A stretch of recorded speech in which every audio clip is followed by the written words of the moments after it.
Deus. Uma manhã de Santa Ceia deste lugar. Mais uma manhã da qual damos início à Santa Ceia do Senhor Jesus. Você seja abençoado nesta manhã pela liturgia que será feita nesta manhã, pela a ceia do Senhor celebrada neste lugar. Glória a Deus.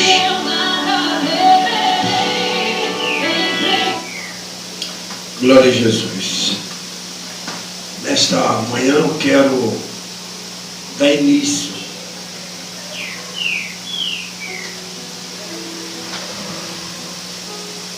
a esta Santa Ceia, que fala sobre a morte e a ressurreição de Jesus Cristo. Glória a Deus. Louvado seja o nome do Senhor Jesus Cristo. Glória a Deus. No livro de Êxodo, no capítulo 12, ali a partir do versículo 1, disse o Senhor a Moisés e a Arão na terra do Egito: este mês vos será o principal dos meses, será o primeiro mês do ano. Falai a toda a congregação de Israel, dizendo: aos 10 deste mês, cada um tomará para si um cordeiro, segundo a casa dos pais, um cordeiro para cada família. Ainda no capítulo 12, no versículo de número 12 e 13, diz assim: porque naquela noite passarei pela terra do Egito e ferirei na terra do Egito todos os primogênitos, desde os homens até os animais. Executarei juízo sobre todos os deuses do Egito. Eu sou o Senhor. O sangue vos será por sinal nas casas em que estiverdes. Quando eu vi o sangue, passarei por vós, e não haverá entre vós praga destruidora, quando eu ferir a terra do Egito. Este dia vos será por memorial, e o celebrarei como solenidade ao Senhor. Nas vossas gerações os celebrarei por estatuto perpétuo. Então aqui nós começamos a entender, sabe, o plano de Deus na antiguidade, quando Ele assim liberta o seu povo da escravidão dos egípcios, ou seja, dos egípcios, daquele reino que oprimia e escravizava o seu povo. A Escritura ensina que Deus agora, Ele dá uma ordem para o povo, dizendo que desde aquela data em diante haveria agora uma nova era, uma nova caminhada para com aqueles que estavam sujeitos ao seu nome. Ele diz que cada família ia tomar para si um cordeiro, e assim fazer conforme é descrito no capítulo 12 aqui do livro de Êxodo, nas Santas Escrituras. Ele diz que este dia ele vai ser um memorial, que que vai ficar como um estatuto perpétuo.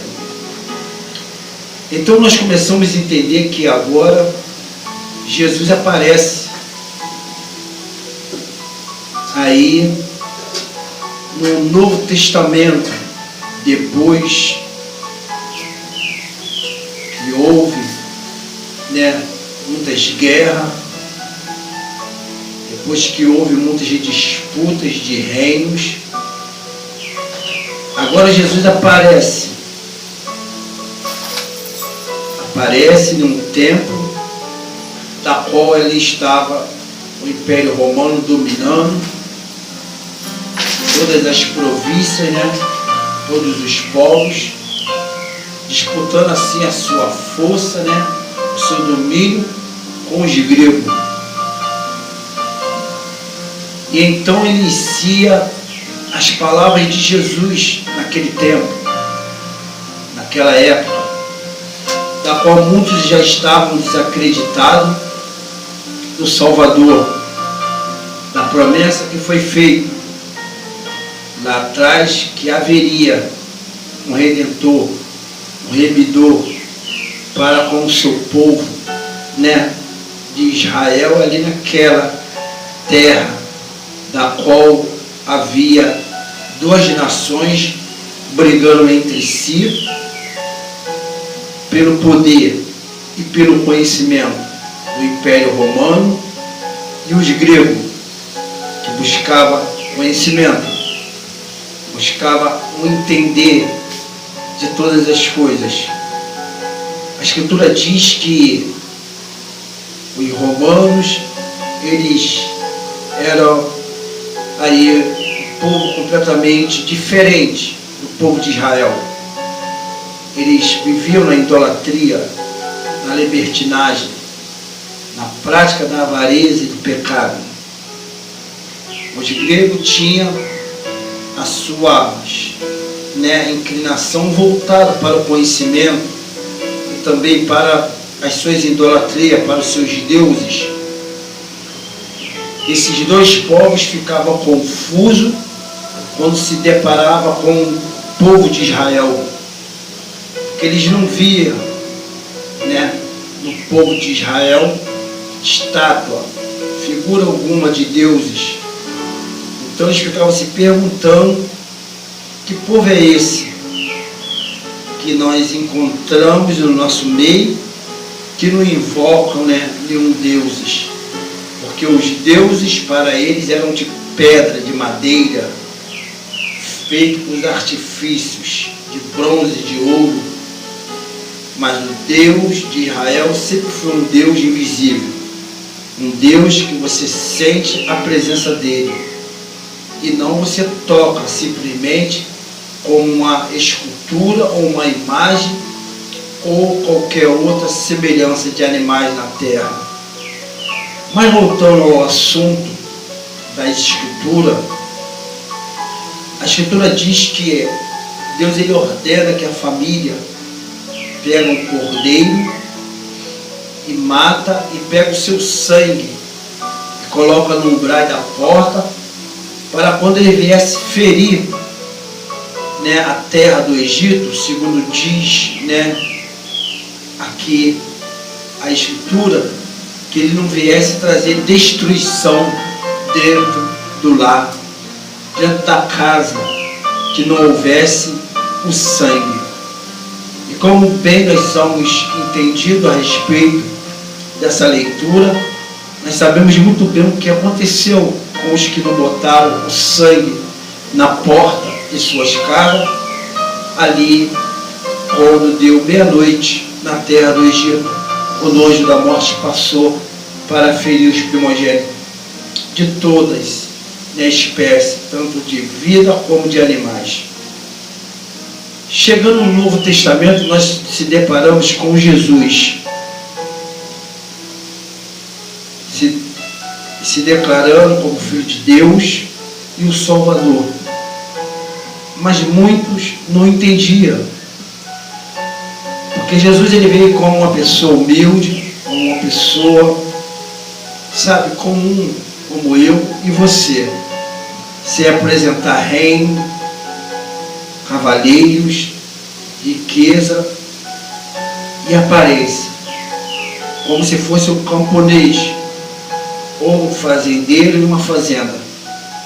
Jesus simplesmente aparece naquele tempo, da qual está aquela disputa entre o Império Romano e os gregos para saber quem é que dominava de fato e de verdadeiro toda a terra, todas as cidades, os povos daquele tempo. Então Jesus aparece ali, naquele meiado ali, naqueles anos, da qual o Império Romano reina sobre a terra. E Jesus ele começa a pregar o Evangelho, o reino dos céus na terra. Ele começa a explicar para os homens, para a povoação, para o seu povo, realmente o que ele veio fazer nessa terra. Ele veio pregar as boas novas, a verdade de Deus. Ele é o enviado de Deus, ele é o Filho de Deus, ele é o próprio Deus. Ali no partido Evangelho de Mateus, capítulo 26, nós começamos a se deparar com uma fala de Cristo, quando ele ali está fazendo tradicionalmente as suas refeições, naquele horário, naquele momento que eles costumavam fazer. Sendo que essa refeição que agora Cristo está fazendo com seus discípulos já não é uma refeição diária, comum, como as outras. É uma refeição que vai ser feita perto da Páscoa, que agora vai ter um significado, que agora vai ser instituída, ou seja, ela vai agora receber, sabe, uma memória, ela vai ter agora um significado.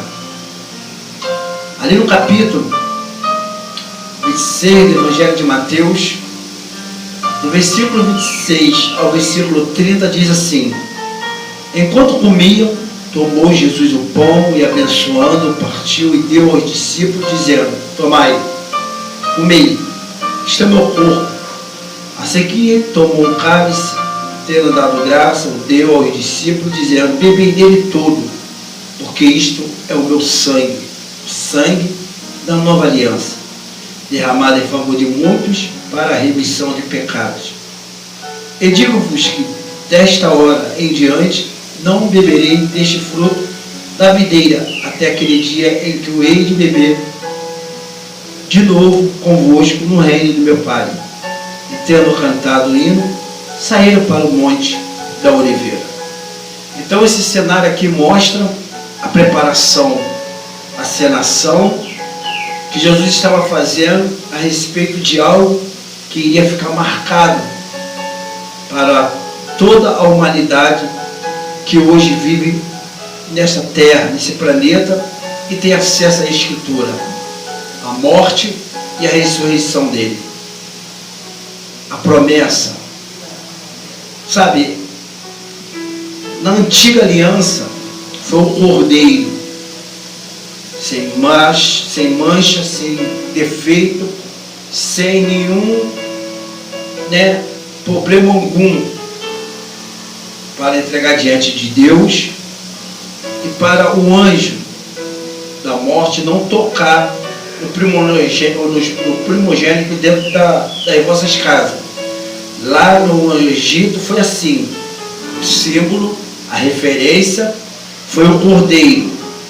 Ele morreu, o sangue dele foi espargido no umbral das portas. Foi algo que foi preciso ser feito para a glorificação de Deus no povo, naqueles que aceitaram a sua ordem. Agora nós se deparamos com essa nova aliança, que é a instituição da Santa Ceia do Senhor em Jesus Cristo. Como isto? Após a sua refeição, após a sua ceia, Jesus ele é pego no Monte das Oliveiras, quando ele orava com seus discípulos, e levado para os sumos sacerdotes, para ali dar o início ao martírio dele. Ali, todas aquelas coisas que nós lemos e entendemos, quando ele é esbofeteado, quando cuspiam no rosto dele, quando assim chicoteavam ele naquele pátio. Sabe, tudo isto faz parte dessa memória da ceia, quando ele se entrega por espontânea vontade, sem se defender de qualquer acusação. Então Jesus, ele diz que ele iria ressuscitar após a sua morte, depois de 3 dias. E ele viria se encontrar com seus discípulos na Galileia. Sabe, Jesus falou isso tudo e deixou isso tudo bem claro para os seus discípulos, para que eles entendessem o que estava acontecendo e o que iria marcar para a eternidade a vida de todos aqueles que um dia iriam ter acesso a essa verdade, que é o Evangelho do nosso Senhor e Salvador Jesus Cristo. A Escritura diz que após ele ter morrido, ao 3º dia ele ressuscita e se apresenta no espaço de 40 dias para muitos dos seus discípulos. E assim depois acontece a ascensão lá aonde que estavam reunidos, na Galileia, da qual ele é elevado para o céu e deixa uma promessa, que se encontra no Evangelho de João, capítulo 14, ali no versículo 1, que ele iria para o Pai, preparar-nos lugar, mas voltaria para buscar aqueles que aguardam em seu nome. Na antiga aliança, a refeição da Páscoa era uma celebração memorial do livramento de Israel da escravidão no Egito, ao transformar sua última refeição pascal na instituição da ceia do Senhor. Jesus mostra o constante enfoque, na redenção através de toda a revelação de Deus. A ceia do Senhor demonstra a continuidade essencial que há entre a antiga e a nova aliança, revelando que o verdadeiro significado da Páscoa está no livramento efetuado pela morte de Jesus. Então aqui, sabe, nos faz entender que foi preciso haver um derramamento de sangue para ali ser recebido de fato verdadeiro como preço. E o único sangue verdadeiro que compra as almas, que salva vidas, é o sangue de Jesus. Sabe, a antiga aliança, isso era feito pelos animais. Agora, na nova aliança, isso já foi selado pelo sangue de Jesus. Então você vê que a nova aliança agora, ela está em Cristo. É um memorial perpétuo que é simbolizado na Santa Ceia. Isso é tudo algo espiritual, abstrato. Você não precisa mais esmolar animal. Você não precisa mais derramar sangue. Você só precisa reconhecer o sacrifício de Jesus Cristo na cruz do Calvário. Uma vez, quando ele faz isso, ele cria um processo, sabe, de regeneração de Deus para com a vida daqueles que o aceitam, aí o seu perdão. A Escritura diz que o processo, sabe, de regeneração de Deus na vida do pecador, ela se dá pela a justificação, santificação e glorificação. São 3 etapas que faz parte desse processo de regeneração na vida do pecador. Sabe, a justificação de Deus na vida do pecador, daqueles que se arrependem, se dá quando livra ele da culpa do pecado, né?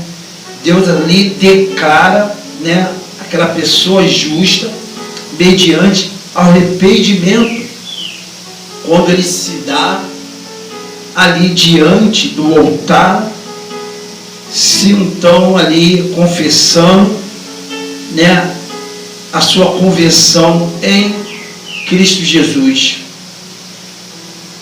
A culpa do pecado, ela só é justificada por Deus por meio de Jesus Cristo. Em Romanos capítulo 5, versículo 1 diz assim: justificado, pois mediante a fé temos paz com Deus por meio de nosso Senhor Jesus Cristo, por intermédio de quem obtivemos igualmente acesso pela fé a esta graça, na qual estamos firmes e gloriamos na esperança da glória de Deus. Então você entende que você é justificado por Deus por meio de Jesus Cristo. Não é suas obras, não é suas práticas, não é o que você faz, mas é o que Cristo fez na cruz. Essas 3 etapas de regeneração, esse processo, sabe, que acontece na vida daqueles que se arrependem, ela se dá quando a culpa do pecado ela é tirada da sua vida pelo processo de justificação de Deus por meio de Jesus Cristo. A segunda etapa de processo de regeneração na vida do pecador